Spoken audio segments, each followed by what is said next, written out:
અમને ડીસી સાહેબે સૂચના આપી છે. અને અહીંયા તમારે પોલીસ બોલાવી બોલાવજો, હું આવી અહીંયા. બેફામ ગાળો બોલવાનો અધિકાર કોણે આપ્યો? અધિકારીને ફોન કરીને ગાળું કાઢી લેવાની? નાની મોટી વાત થઈ ગઈ છે એ સ્વીકારું છું. એવું બોલવાથી પ્રશ્નનો હલ થઈ જશે લલિતભાઈ? એ ભાષાથી અધિકારીઓની શાન ઠેકાણે આવશે એવું તમારું માનવું છે? પણ એની જે મર્યાદા છે, વિવેક છે, એ જાળવીને કરીએ તો મને લાગે છે કે વધારે સારું રહે. તો તમારા ધારાસભ્ય શું કરે છે? એને તમારા ધારાસભ્યએ તો સીધી ભાષામાં વાત કરી હોત તો એ પતી જાત. આ તમારા જેવા શબ્દો ન બોલવા પડત. લલિતભાઈ, ઓડિયો ક્લિપ હું સાંભળી નથી શક્યો તમે જે શબ્દો પ્રયોગ કરી રહ્યા.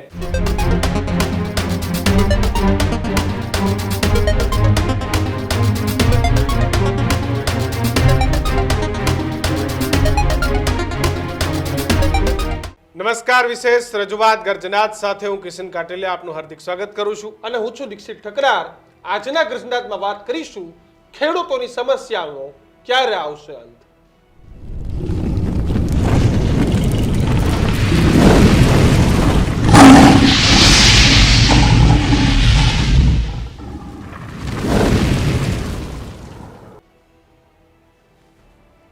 ખેડૂતો માટે રાજનીતિ ના થવી જોઈએ એવું ડે 1 થી કહેતા આવ્યા છે, પરંતુ હવે ક્યાંક કોંગ્રેસના નેતાઓએ ખેડૂત માટે થઈ અને રાજનીતિ કરે છે કે પછી અધિકારીઓને ખેડૂતોના નામે ધમકાવા જઈ રહ્યા છે. કોંગ્રેસના પૂર્વ ધારાસભ્ય અને નેતા લલિત વસોયા દીક્ષિત આજે એક ઓડિયો ક્લિપ એમની જે સામે આવી છે કે જે ઓડિયો ક્લિપમાં એ ગમે ભાષામાં અધિકારીઓ સાથે વાત કરી રહ્યા છે. જો પ્રશ્ન હોય તો એની એક રજૂઆત હોય. આમાં થશે એવું કે કોંગ્રેસના આગેવાનો અધિકારીઓને ધમકાવશે અને પછી અધિકારીઓ કેવી રીતના અને કેટલી સ્પીડમાં કામ કરશે એ પણ એક પ્રશ્ન છે કે ભાઈ શું કરશે. બે વાત છે. લલિતભાઈની ઓડિયો ક્લિપ નવી જૂની ક્યારની છે એ મને નથી ખબર. હા, પણ અધિકારીઓને માપમાં રાખવા તો આપણે ડે 1 થી કહીએ છીએ કે અધિકારીઓ માપે નહીં હોય તો ખેડૂતો સુધી પૈસા નહીં પહોંચે. હા, ખેડૂતો સુધી તાત્કાલિક સહાય નહીં પહોંચે. જે નિષ્ઠાથી 4 રસ્તા ઉભેલા ટ્રાફિક પોલીસ જ્યારે હેલ્મેટની ડ્રાઈવનો આદેશ આપવામાં આવે ને જે આદેશથી કામ કરે છે ને એ સ્પીડમાં ખેડૂત માટે અધિકારીઓ કામ કરતા થઈ જાય તો કામ થશે, તો કામ સ્પીડમાં થશે. બાકી કોંગ્રેસ તો કિશન જો કામ ટાઈમે ન થાય રાજનીતિ કરવાનું વાત એક જ છે કે ભજન મંડળી ખોલીને બેઠું. પણ અધિકારી રાજ કે જે કોંગ્રેસના નેતાઓ તો મૂકી દો, ભાજપ નહીં બોલી શકે, પણ ભાજપના નેતાઓને આ અધિકારીઓ ગાંઠતા નથી એ હકીકત છે. અને આ જ મુદ્દા છે ગર્જનાતમાં વાત કરવી છે. ખેડૂતોને સહાય માટેનું 10,000 કરોડનું પેકેજની જાહેરાત થઈ ગઈ પણ હજી ફોર્મ ભરાઈ રહ્યા છે. કનેક્ટિવિટીના ઇસ્યુ છે, ક્યાંક વીસીએના પ્રોબ્લેમ છે. તો આ તમામ મુદ્દે આજે વાત કરીશું કે સમસ્યાનો અંત ક્યારે આવશે. આપણી સાથે ગર્જનાતમાં આજે જોડાયા છે ભારતીય જનતા પાર્ટીમાંથી હિતેન્દ્ર પટેલ. હિતેન્દ્રભાઈ, સ્વાગત છે આપનું ગર્જનાતમાં. લલિત વસોયા પણ જોડાયા છે કોંગ્રેસમાંથી. લલિતભાઈ, આપનું પણ સ્વાગત છે. લલિતભાઈ, પહેલો સવાલ, ઓડિયો ક્લિપ નવી જૂની આ બધી તમે વાર્તા કરશો પણ આ બેફામ ગાળો બોલવાનો અધિકાર કોણે આપ્યો? અધિકારીને ફોન કરીને ગાળું કાઢી લેવાની?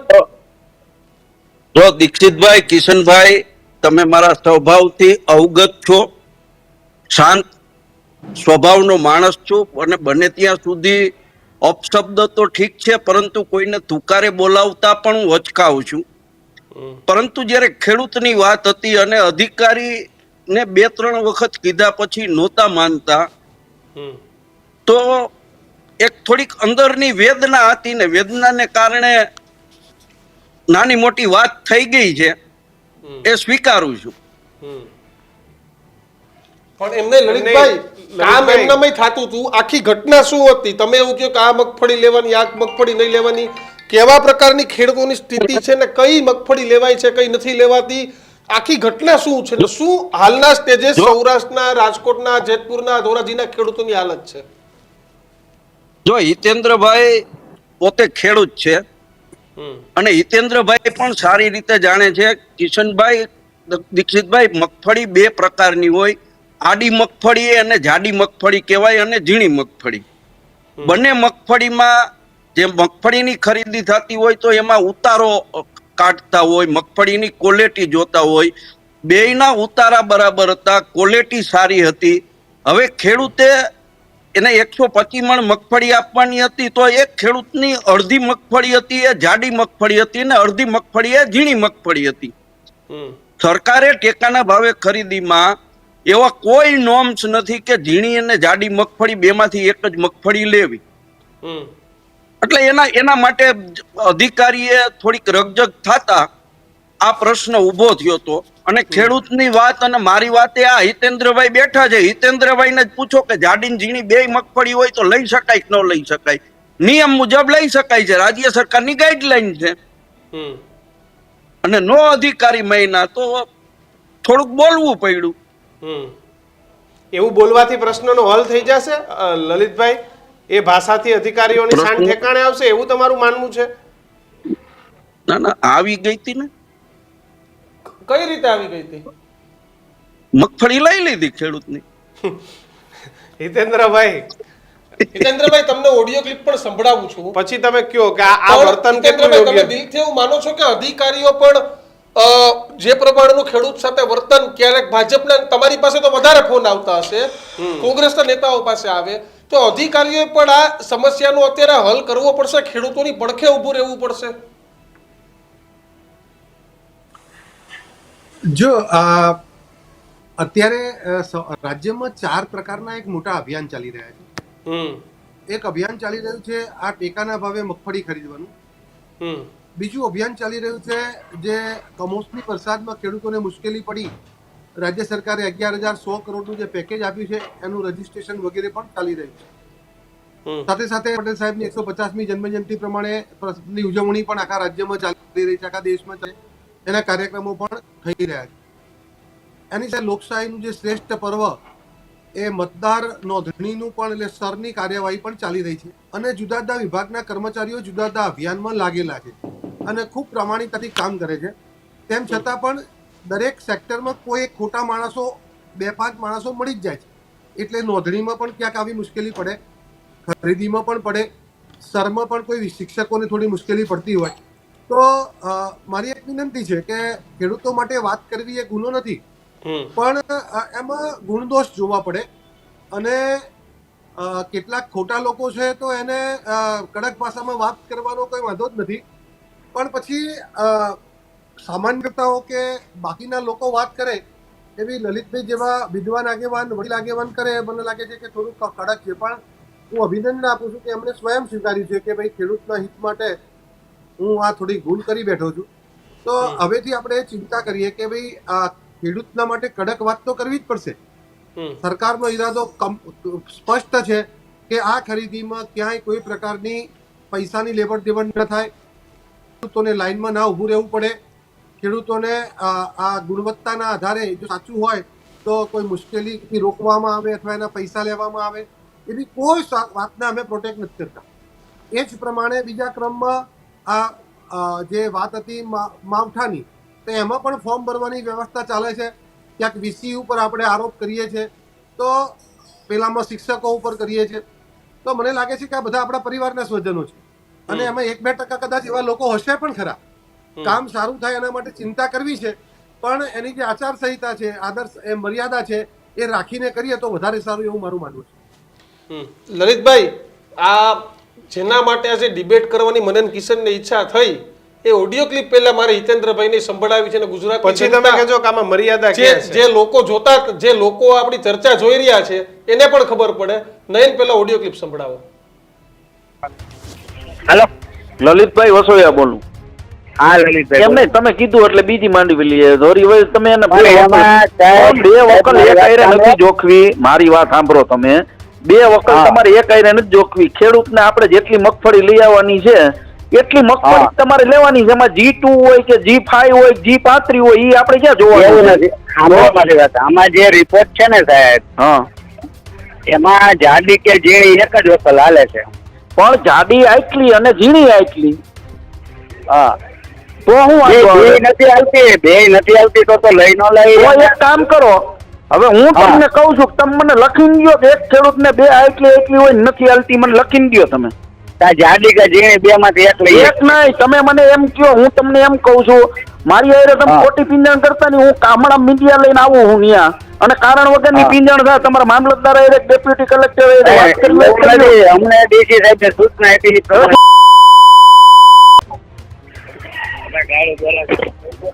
હાલો હેલો, ગયો તો એને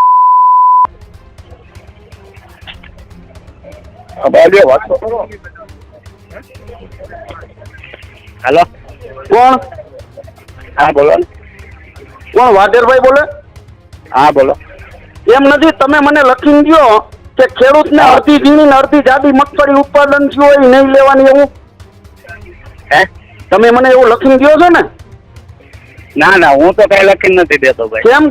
હું તમને ગાઈડલાઈન કોપી આપી શકું ગાઈડલાઈન ની. અરે ગાઈડલાઈન ની કોપી મારે નથી જોતી. તમે મને, હું તમારી પાસે લેખિતમાં હમણાં મારો લેટર પેડ ઉપર લેખિતમાં માંગુ છું. બરોબર છે, તમે મને લેખિતમાં કહો ખેડૂતને અડધી આ થઈ અડધી આ થઈ હોય હું ન લઈ શકું એમ. અને અહીંયા તમારે પોલીસ બોલાવી બોલાવજો, હું આવી અહીંયા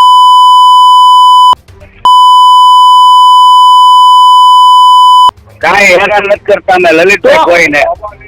એમ નથી ખેડૂતોને વાત તો કરવા દો મને, વાત તો કરવા દો. રાયડું પાડો તેમ થોડું હાલશે બધું ભાઈ. હા બોલો બોલો. હાલો, હા બોલો. કાં તમે મને લખીને દો હા હા કે ભાઈ આવી રીતે મગફળી નહીં લેવાય. હા લલિતભાઈ હાલે એટલું મેં હાકી દીધું છે. મારી વાત તમે સાંભળો, બહુ ચોખ્ખી સ્પષ્ટ વાત છે. ખેડૂતે ઝીણી મગફળી 1 વીઘાની વાવી ને 1 વીઘાની જાડી મગફળી આવી. ટોટલ મગફળી કેટલી લેવી એ તમારી ગાઈડલાઈનમાં લખ્યું. ઝીણી જાડી તમે બે રિપોર્ટ કરો ને કે ઝીણી આટલી લીધી ને જાડી આટલી લીધી. એમાં રિપોર્ટ છે ને એમાં પૂછે છે એટલે ગમે પણ રિપોર્ટ તમે રિપોર્ટમાં જ પૂછે ને આટલી ઝીણી ને આટલી જાડી. કા તમે મને કયો ત્યાં નથી હાલતી એમ? તમારે જેની હારે ચર્ચા કરીએ જોઈ લો આમાં થાય એમ છે કે નહીં પ્રમાણે તમે જોઈ લો. એ ભાઈને ફોન દો. હા હલો હલો. હા ભીખાભાઈ, હા હા ત્યાંથી જાતા નહીં. હવે મગફળી ધરાર દેવાની એમ તમે કઈ સેટલમેન્ટ કર્યું એટલે તમારી હારે મારા માથે ગુઠા. હા નો જવાના અહીંયા તમારે આવું હોય તો આવું. હું જસદણ છું ભાઈ. અત્યારે હવેની મગફળી જોકે છે ને આપણી જોકતા નથી. ચિંતા કરો હરિજન માંડી.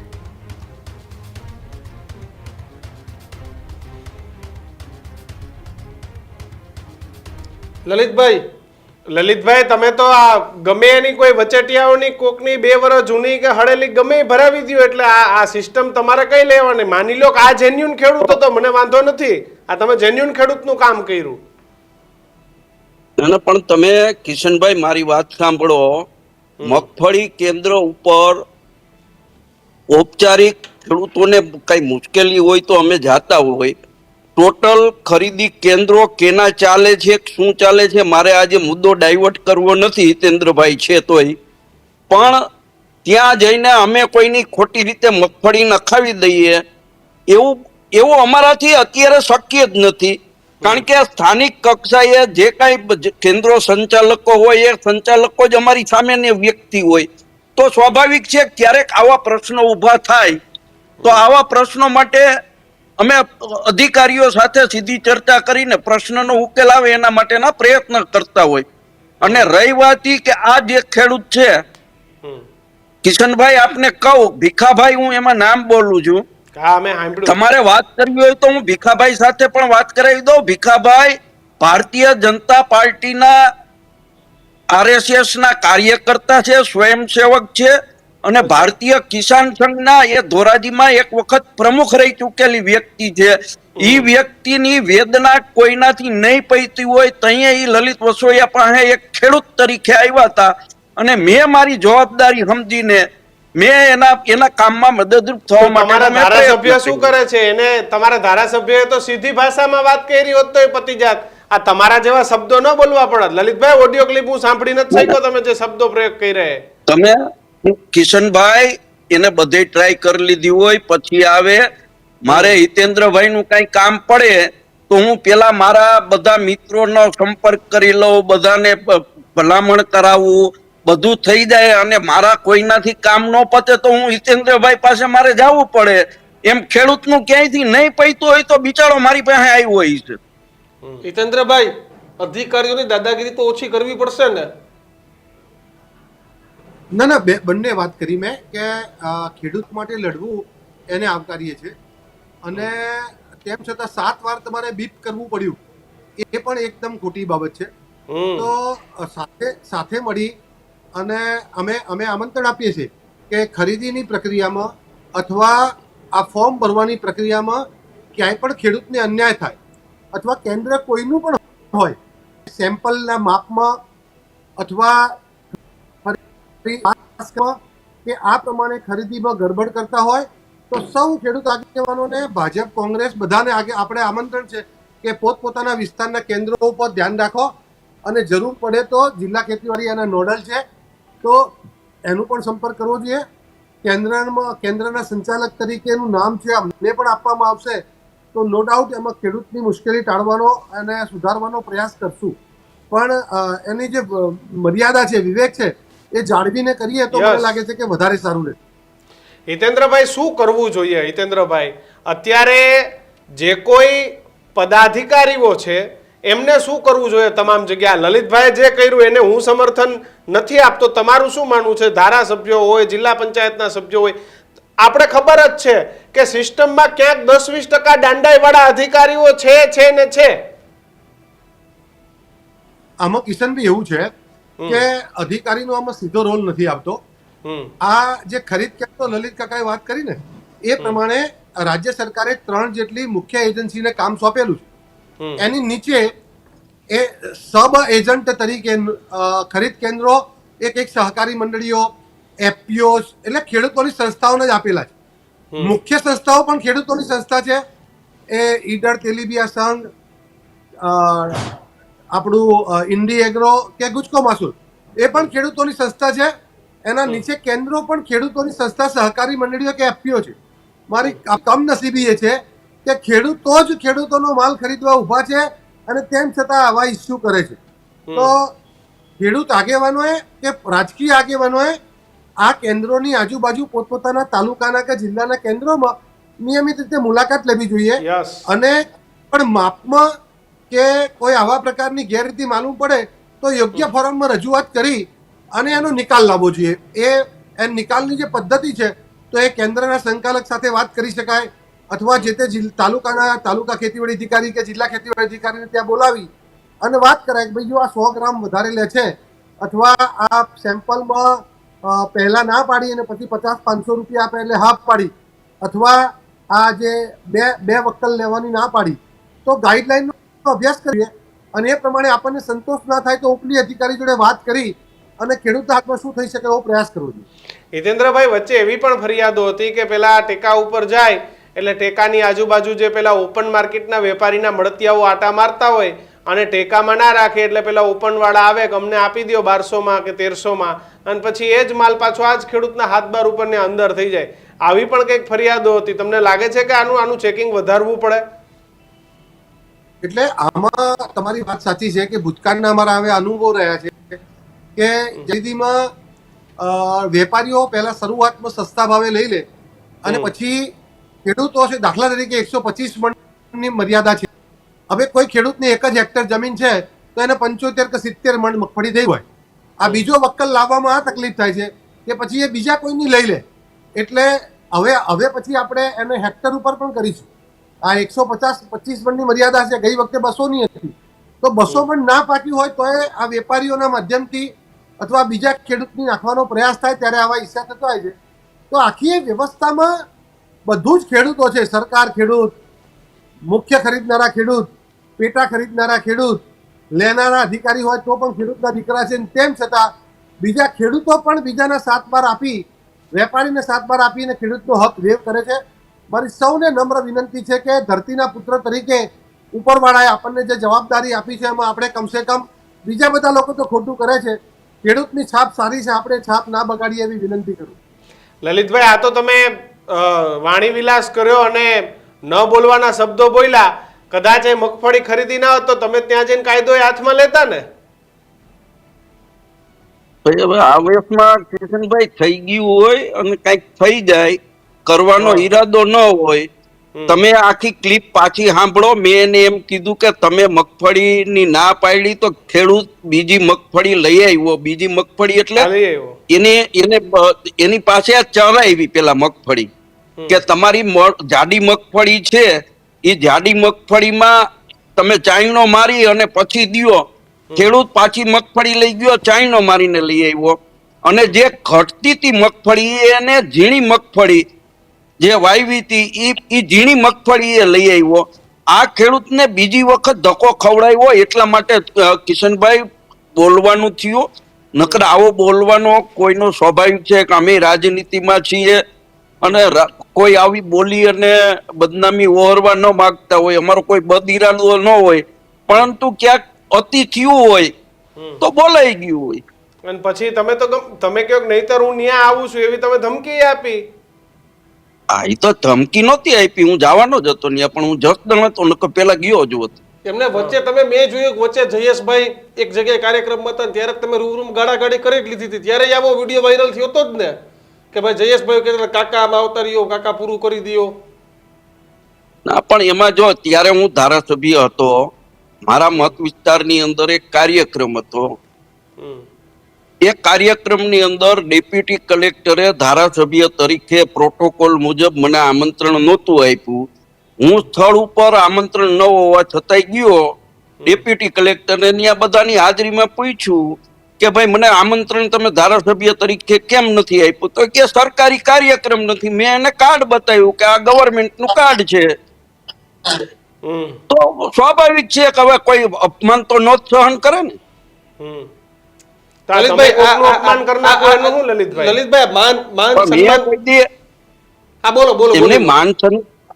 માન સન્માન તો હોય, બધાને હોય, અને અમે બધાનું માન સન્માન રાખતા જ હોય છીએ.